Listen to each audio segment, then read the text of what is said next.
On today's show, Colb stops by to push the Evan Mobley agenda. We both think that he should be an all-star this year. The Cavs should have 3 all-stars, and we're going to spend a lot of time talking about what we like from Evan Mobley so far this season. It's all straight ahead right here on today's Locked On Cavs.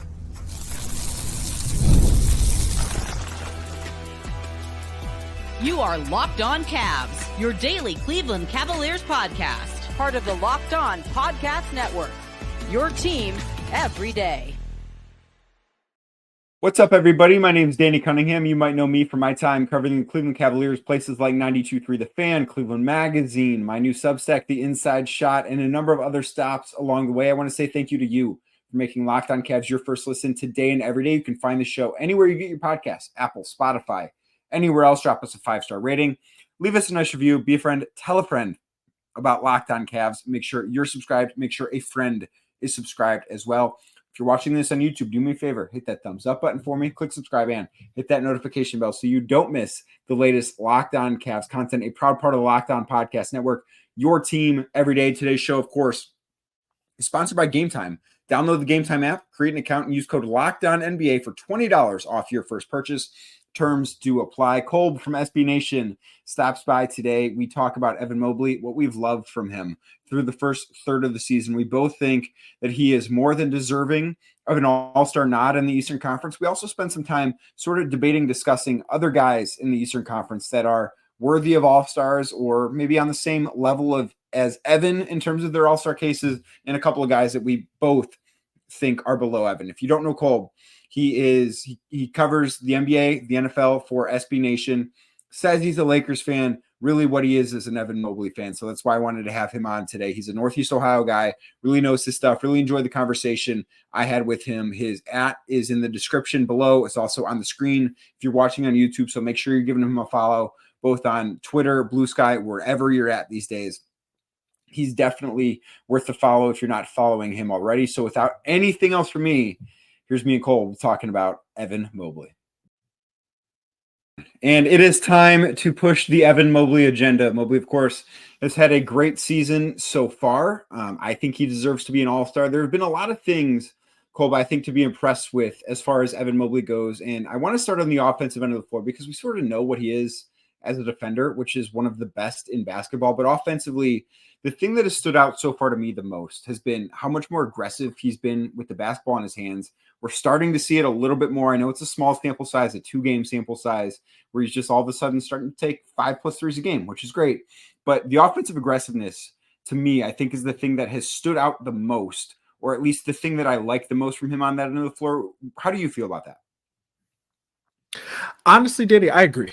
I think watching him, and I've been watching him since obviously he's been on the Cavs, it always felt like he could do more. You know what I mean? Like it always felt like he was capable of doing more, of being more assertive and more aggressive on offense. And I think we're finally seeing that this season, where his usage rate is at a career high level. He's bringing the ball up the floor. He's handling the ball more. He's attacking. I think there's a level of physicality that he's playing with now that he was not playing with in the 3 years prior at all. Like he is he's moving guys at this point in his career now. Like his shoulders, and I asked him at media day, I'm like, how much weight did you gain? He didn't want to put a number on it. And I kind of get why, but like his shoulders look like he looks like a dude that isn't quite jacked yet. But do you remember, this would have been like 2017. There was a photo of Giannis in boxing gloves, and he just looked like a different dude than he was before. I don't think Evan is quite there, but I think we're like a year away from Evan being in that spot just physically. And you can start to see that he's finally grown into his body. He's so much stronger. Like he puts his shoulder in dude's chest in a way that he's not ever done before in his career. And I think that strength has turned into confidence, that has turned into aggression. And that's been all awesome to see. It's been great to see.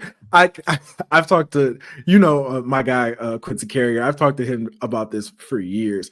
It felt like when you watched him in years prior, when he would try to attack the basket or he would be near the rim and he was trying to score over guys, you would always just say, man, when he gets stronger, he's going to average so many points. When he just builds the strength up, they're not gonna know what to do when you can't move him off of spots anymore. It's gotten to the point this season where I don't know if you've noticed this, where he's like hunting for contact now, where he's almost like he's seeking it out to the point where I've seen on some drives, he's expecting somebody to be there. So he makes this real aggressive move.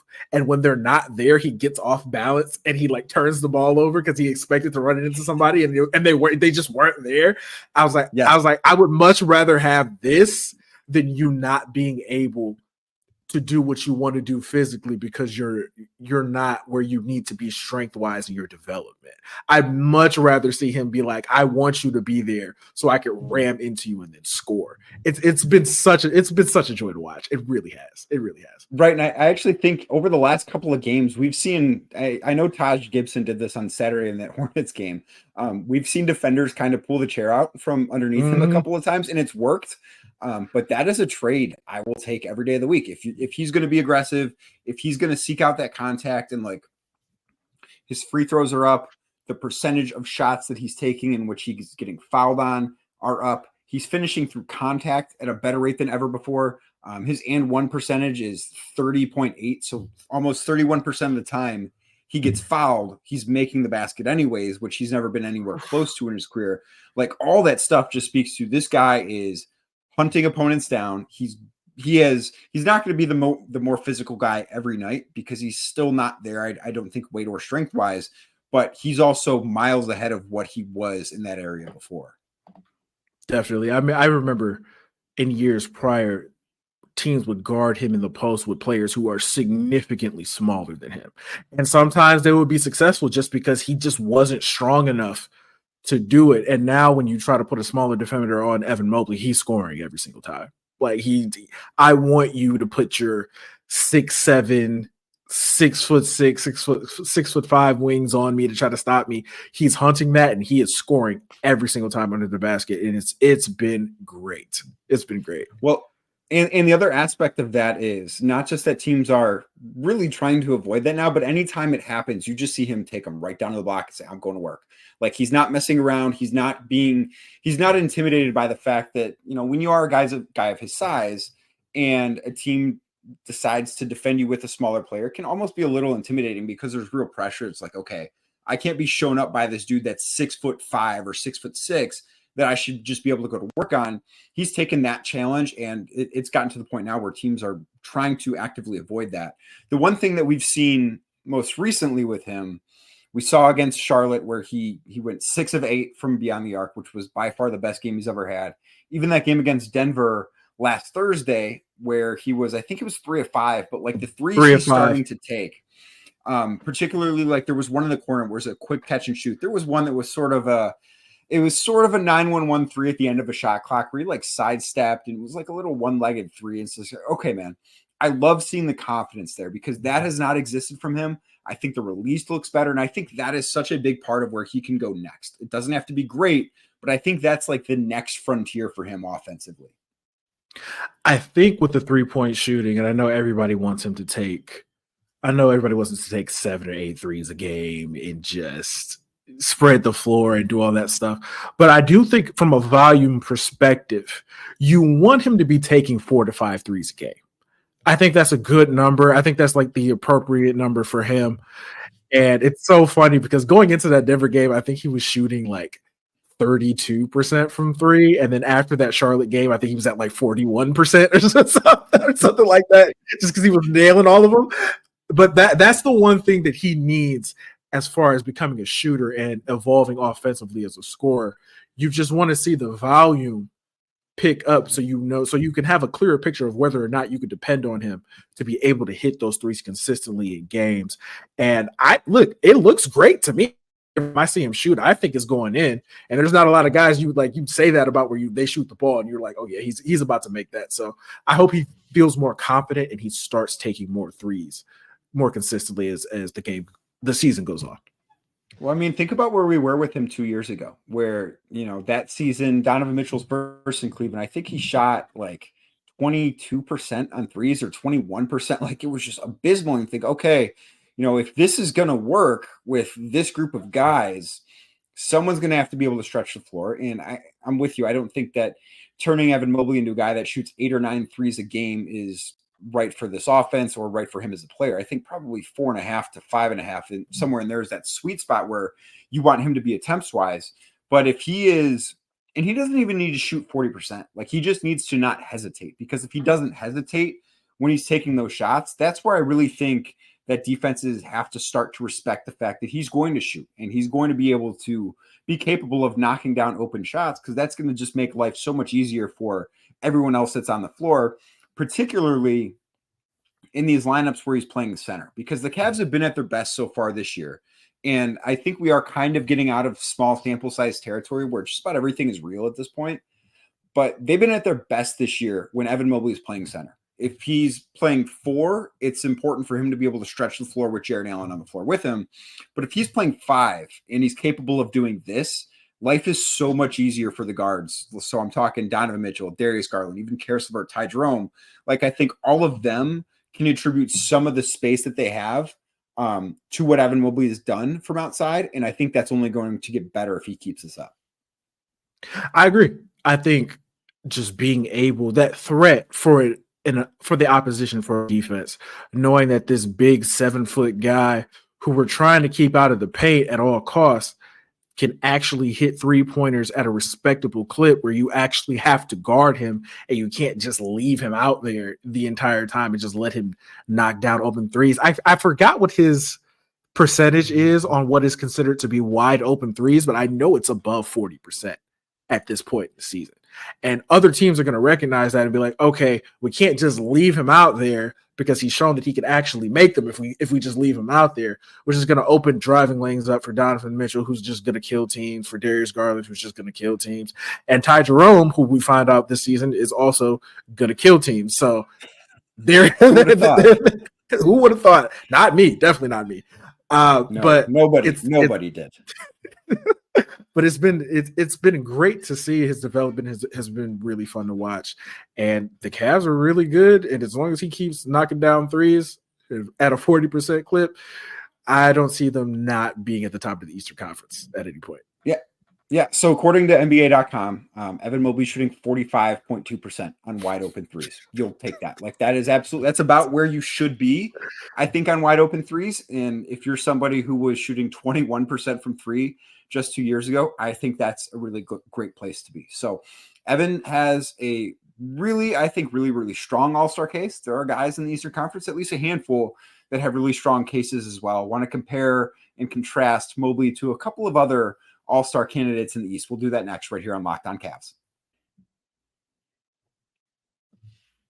Today's show is brought to you by Game Time. Game Time is my go-to ticket marketplace. Game Time is your go-to ticket marketplace, or at least it should be. If it's not, let's make it that, because Game Time has everything you need for the latest events, sports, concerts, shows, whatever it is that you want to go take in, whatever event you want to be at. Game Time can help you get in the door. One of the things that I've been thinking about doing is trying to get to a college football playoff game, right? We have on-campus college football playoff games for the first time ever. I'm a fan of Notre Dame. I've looked at the ticket prices. It's a little steep for me, even with the best deals that Game Time has. It can be a little pricey trying to get into that first ever college football playoff game that's on campus. But I know that when I'm at Game Time, I'm getting the best deal. The other thing I love about Game Time is they will show me what my view of the field looks like, right? I told you, I looked at Notre Dame tickets for next weekend.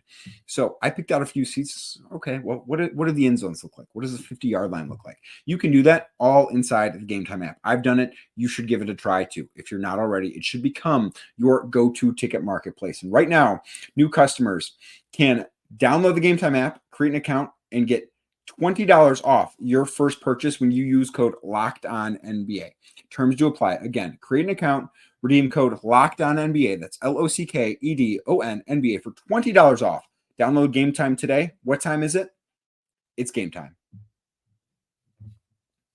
Thank you again for making Locked On Cavs your first listen today and every day. Like I said at the top of the show, you can find the show anywhere you get your podcasts, Apple, Spotify, anywhere else. We like to think Evan Mobley's got a pretty strong case to make in his first all-star team this year, Colb. And there are a couple of guys that, before we really get into the discussion of who we should be comparing Evan Mobley to, There's a few that I think need to be tossed out. It's like those guys are in above Evan Mobley. Like there's no discussion.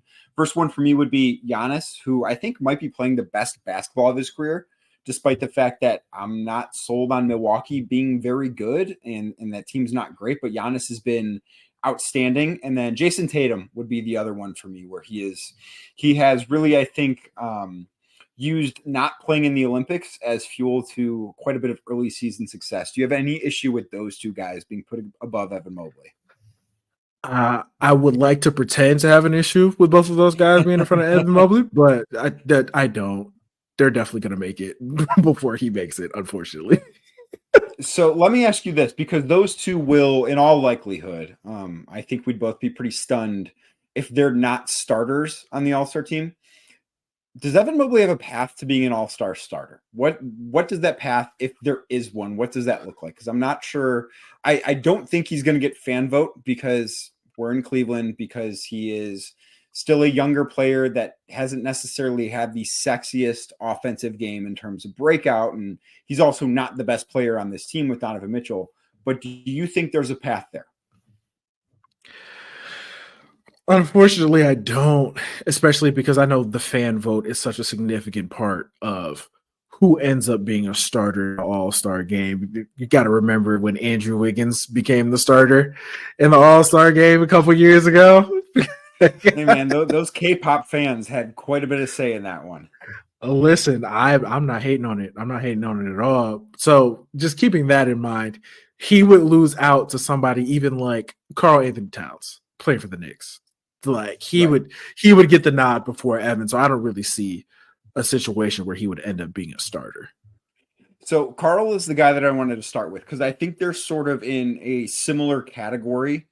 Karl has had, after I think a bit of a slow start and a bit of a period of adjustment to going from playing with Anthony Edwards and Rudy Gobert in Minnesota to playing alongside Jalen Brunson in New York. I think Karl has had a really nice sort of last 15 games or so for the Knicks. He's up to 25 points a game, 13 rebounds a game, playing center full time, which is something he couldn't do in Minnesota. Now, defensively, him and Evan Mobley are pretty much opposites, where Evan Mobley is a perennial defensive player of the year candidate.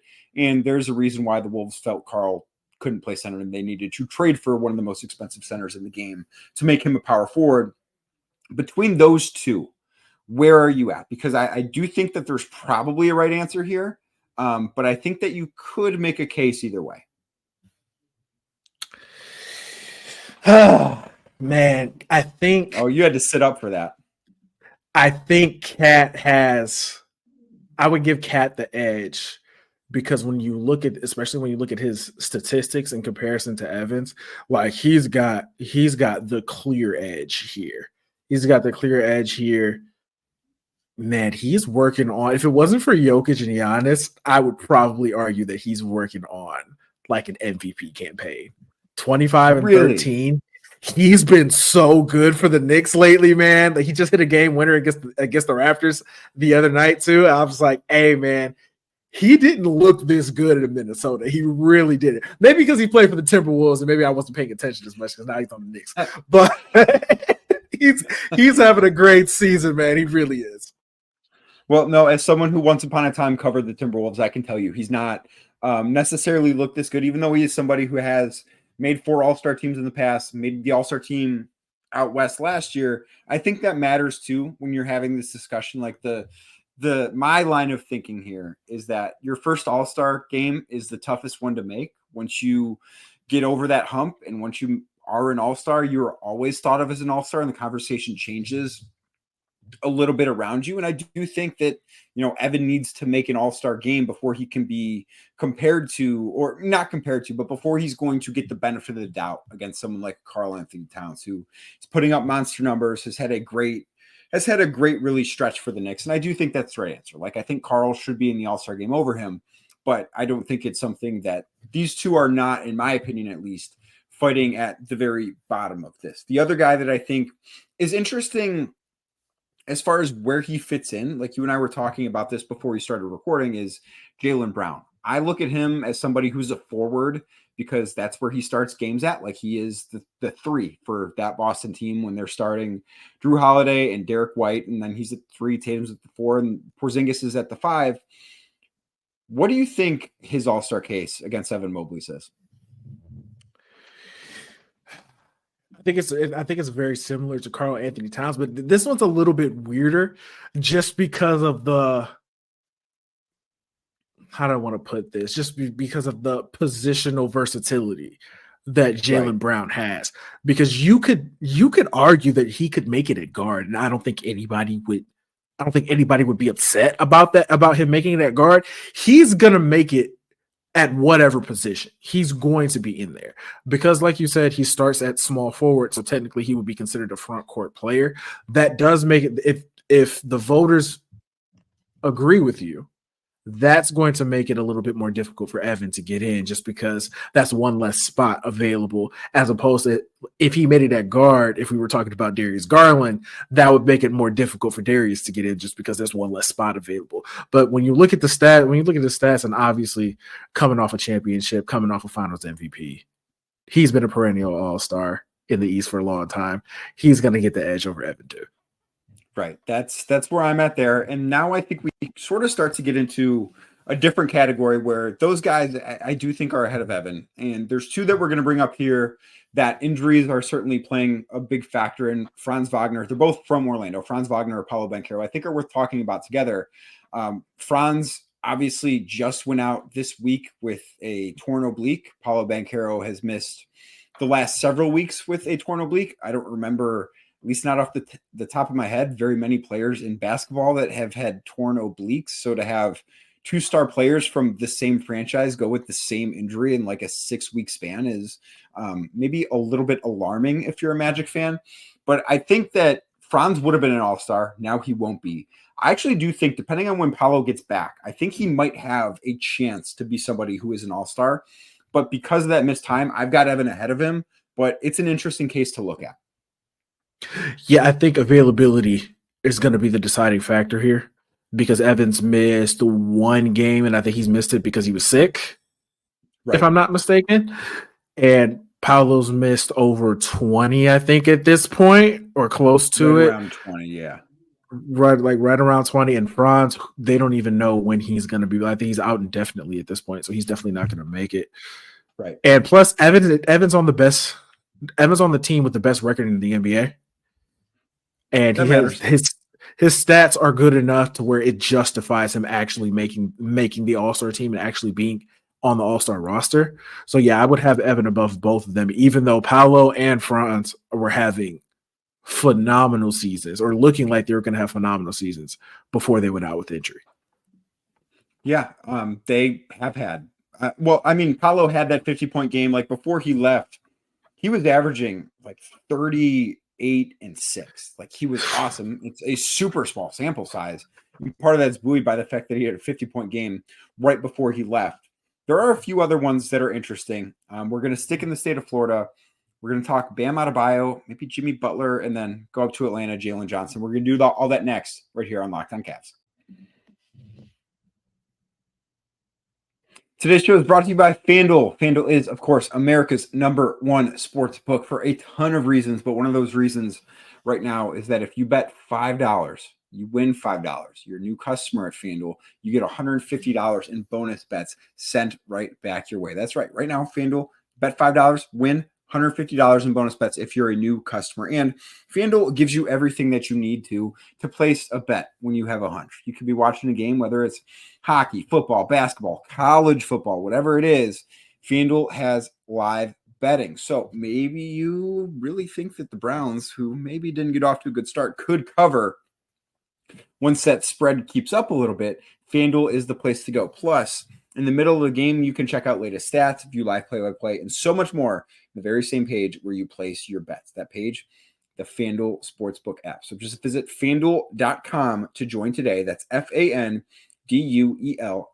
to join today. And like I said, you'll get started with $150 in bonus bets if you win that first $5 bet. That is one of the reasons why FanDuel is America's #1 sportsbook. That's FanDuel.com, FanDuel.com today. Never waste a hunch and make every moment more with FanDuel, an official sportsbook partner of the NFL. Thank you again for making Locked On Cavs your first listen today and every day. If you're watching the show on YouTube, do me a favor, hit that thumbs up button for me, click subscribe, and hit that notification bell so you don't miss the latest Locked On Cavs content. We've talked about a bunch of guys, some guys who have better all-star cases than Evan Mobley, some guys who don't have all-star cases as good as Evan Mobley. I think this last category we're going to get to are guys, Colb, who are not necessarily, or maybe more accomplished, at least a couple of them, more accomplished than Evan, but Evan is having a better season than, and I think that needs to start with Bam Adebayo down in Miami. We just saw him help get Miami a win over the Cavs, but he's not had the most impressive season so far. This is the first one where I look at and say, this should not be a discussion. And I know I just got done talking about how that first All-Star game is the most difficult one to make, and Bam has made a few in his career so far, so he might get a little bit of the benefit of the doubt there, but I don't know how you can watch basketball so far this year and say that Bam has been a better basketball player than Evan Mobley. He definitely hasn't been better. You don't even have to watch.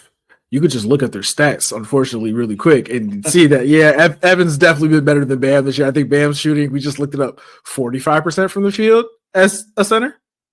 A little bit under, shooting 43.3 or 43.9% from the field, shooting 33% from three-point range. So despite all the talk this offseason, which exists every offseason for every big guy ever, his range has not really expanded all that well.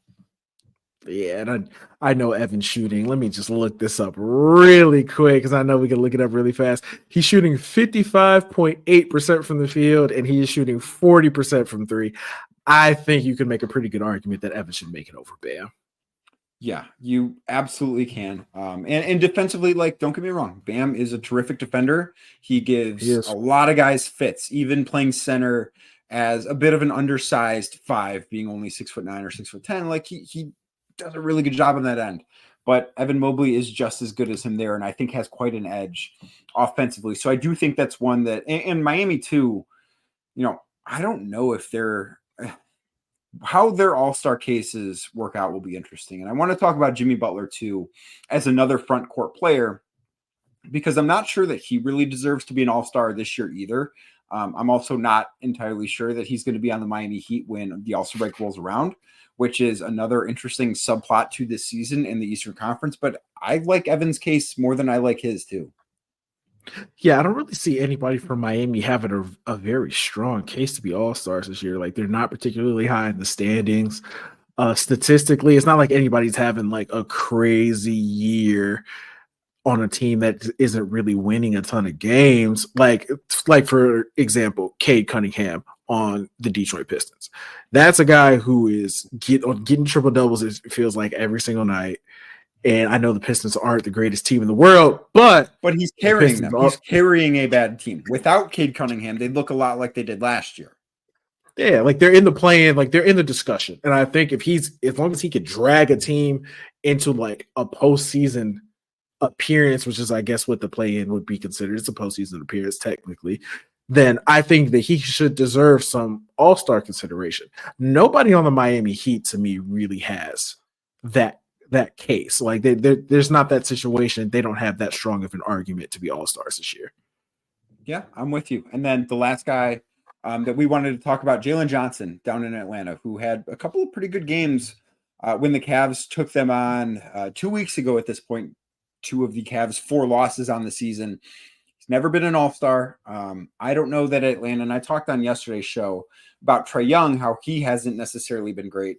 But Jalen Johnson averaging just under 20, 10, and 5, shooting 50% from the field, shooting 35-ish, 36-ish% from three-point range. He might have a case. I don't know if it's better than Evan Mobley's, and the Hawks definitely don't deserve 2 all-stars, but Jalen Johnson, I think, is a name that could make a little bit of sense here.